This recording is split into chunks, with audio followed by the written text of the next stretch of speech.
भारतीय टीम और south Africa के बीच 3 T20 मैचों की सीरीज का दूसरा मुकाबला 12 दिसंबर को पोर्ट एलिजाबेथ में खेला गया। इस मुकाबले में अफ्रीकी टीम ने शानदार अंदाज में जीत दर्ज की। इस T20 सीरीज में भारतीय टीम की कमान सूर्य कुमार यादव संभाल रहे हैं। बारिश से बाधित इस मैच में डकवर्थ लुइस नियम के तहत साउथ अफ्रीका को 15 ओवर में 152 रनों का टारगेट मिला था। इसके जवाब में मेजबान टीम ने 5 विकेट गंवाकर 13.5 ओवर में ही मुकाबला जीत लिया। मैच में रीजा हेंड्रिक्स ने 27 गेंदों पर 49 रनों की ताबड़तोड़ पारी खेली और कह सकते हैं कि यही वो पारी रही। रीजा हेंड्रिक्स का योगदान रहा कि साउथ अफ्रीकन टीम ने निर्धारित ओवर से पहले ही ये लक्ष्य हासिल कर लिया, जबकि कप्तान एडन मार्करम ने भी 17 गेंदों पर 30 रनों की शानदार पारी खेली।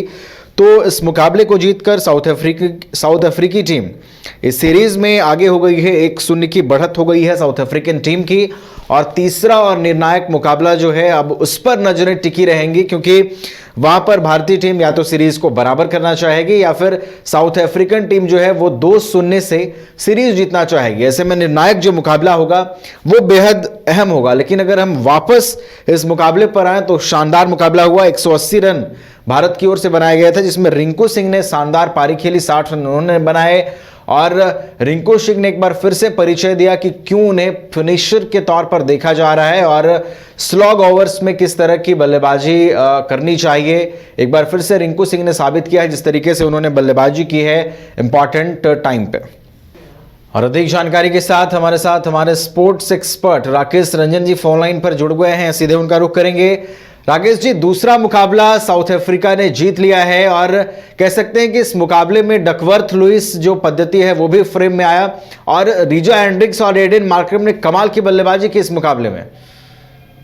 यह निश्चित तौर पर जैसी की परिस्थिति थी वहां पर उसका पूरा फायदा जो है दक्षिण अफ्रीका की टीम ने उठाया, और वहां की परिस्थिति को दक्षिण अफ्रीकी खिलाड़ी जो है वो बेहतर समझ रहे थे। ये चीज देखने को मिला। दूसरी तरफ अगर हम इंडियन टीम की बात करें तो जो भारत के युवा खिलाड़ी हैं उनका प्रदर्शन आप मिला जुला कह सकते हैं। लेकिन जहां तक रिंकू सिंह की बात है, अब आप मानकर चलिए कि रिंकू सिंह को जो है आगामी T20 विश्व कप की टीम में जो है वो जगह मिल जाएगी। जिस तरह की पारी उन्होंने खेली वो कमाल की पारी रही, और अंडर प्रेशर वो पारी आई थी, क्योंकि विकेट जो है भारत के जल्दी जल्दी गिर रहे थे। और वैसी परिस्थिति में आकर उस तरह से जो उन्होंने बल्लेबाजी की है, कमाल की बल्लेबाजी है। इसके अलावा अगर हम बात करें तो अन्य खिलाड़ियों की बात करें तो देखिए यशस्वी जायसवाल शुरुआत में ही आउट हो गए। तो एक जो बाउंस से एडजस्टमेंट होता है जब आप दक्षिण अफ्रीका या ऑस्ट्रेलिया में खेलते हैं, जब वो गेंद जो है वो ऑलमोस्ट जो है एयर में काफी देर तक रहती है, और यहाँ पर भी वही चीज हुआ। तो आप कह सकते हैं कि यशस्वी उसके शिकार हुए। लेकिन खैर एक पारी के आधार पर किसी निष्कर्ष पर पहुंचना सही नहीं होगा। यशस्वी जायसवाल काफी टैलेंटेड हैं और वो इसी तरह की क्रिकेट खेलते हैं, वो हर गेंद पर शॉट लगाते ही लगाते हैं।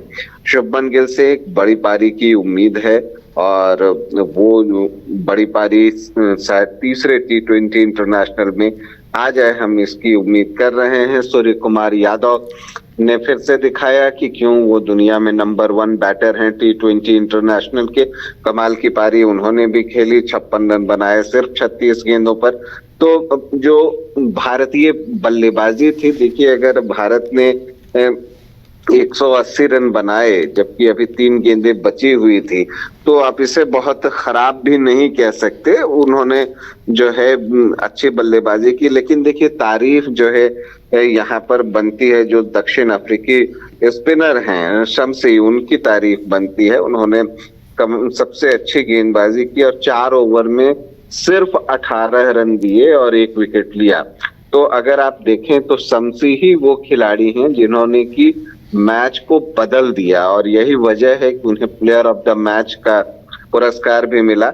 और चाइना मैन बॉलर हैं, और देखना ये होगा भारतीय बैटर्स को कि वो शमसी को आगे के मैचों में कैसे खेलते हैं, क्योंकि इससे पहले शमसी का प्रदर्शन भारत के खिलाफ बहुत बेहतर नहीं रहा था। और अगर कोई स्पिनर भारत के खिलाफ बेहतर करता है तो ये जो है, जहां एक तरफ उस गेंदबाज के लिए खुशी की बात होती है, दूसरी तरफ भारतीय टीम के लिए जो है एक आत्मचिंतन की बात होती है कि क्यों वो स्पिनर को उतने बेहतर ढंग से नहीं खेल सके। जहां तक दक्षिण अफ्रीकी बैटिंग की बात करें तो वहां पर जो शुरुआत हुई है ना, उसी ने भारत से मैच छीन लिया। तो देखिए, एक तो शमसी कारण हो गए, दूसरा जो एक स्टार्ट मिला वहां पर दक्षिण अफ्रीका की टीम को 152 रन चाहिए थे 15 ओवर में मैदान पे, और वहां पर जो एक स्टार्ट मिला है उन्हें कि 42 रन तो उन्होंने तीसरे ओवर तक पहुंचते पहुंचते ही बना लिया था। और जो ब्रिस्के थे और इसके अलावा रिजा हेनरिक्स से तो जो उन्होंने ओपनिंग साझेदारी दी, तो उन्होंने एक प्लेटफॉर्म दे दिया और उसके बाद हेनरिक्स और मार्करम ने उस काम को पूरा किया। हालांकि भारतीय टीम ने बीच में वापसी की कोशिश की और 12 रनों के अंदर उनके 4 विकेट निकाल लिए थे, लेकिन उसका कोई लाभ जो है वो भारतीय टीम नहीं उठा सकी। लेकिन ये भी बात है, नवीन की पिच बहुत आपको आसान हो गई थी दूसरी इनिंग में, जैसे ड्रिजल हुआ, ड्यू फैक्टर आया, गेंद जो है बल्ले पर आने लगी थी। तो ये एक अब बड़ा कंसर्न हो गया है। आईसीसी के लिए भी ये होना चाहिए कि जब आप इस तरह के मैचेस कराते हैं तो बिल्कुल 2 तरह की पिच हो जाती है, एक पहले बल्लेबाजी करने वाली टीम के लिए और एक दूसरे बार जो है वो बल्लेबाजी चेज करने वाली टीम के लिए। तो इस पर कोई कंसर्न होना चाहिए, क्योंकि इससे मैच के फैसले अब प्रभावित हो रहे हैं। वैसे कुल मिलाकर अगर आप देखें तो ये ठीक है कि भारतीय टीम मुकाबला नहीं जीत सकी, लेकिन एक फाइट देने की कोशिश जो है भारतीय टीम की तरफ से जरूर हुई है। और अगर वो शुरुआत के 3 ओवर हम निकाल दें तो आप फिर देखेंगे कि भारतीय गेंदबाजों ने भी ठीक ठाक गेंदबाजी ही की है। तो बहुत ज्यादा निराश होने की जरूरत नहीं है। दक्षिण अफ्रीका में जब आप पहला मैच खेल रहे होते हैं इस तरह की परिस्थितियां आती हैं। अब जो तीसरा T20 इंटरनेशनल खेला जाना है 14 दिसंबर को, उस पर सबकी नजरें जो है वो लगी हुई हैं। बिल्कुल, आखिरी मुकाबले पर सबकी नजरें होंगी और भारतीय टीम ने अच्छी क्रिकेट खेली है, भले ही भारतीय टीम को दूसरे मुकाबले में हार मिली हो। बहुत धन्यवाद राकेश रंजन जी हमारे साथ जुड़ने के लिए और इन तमाम जानकारियों के लिए।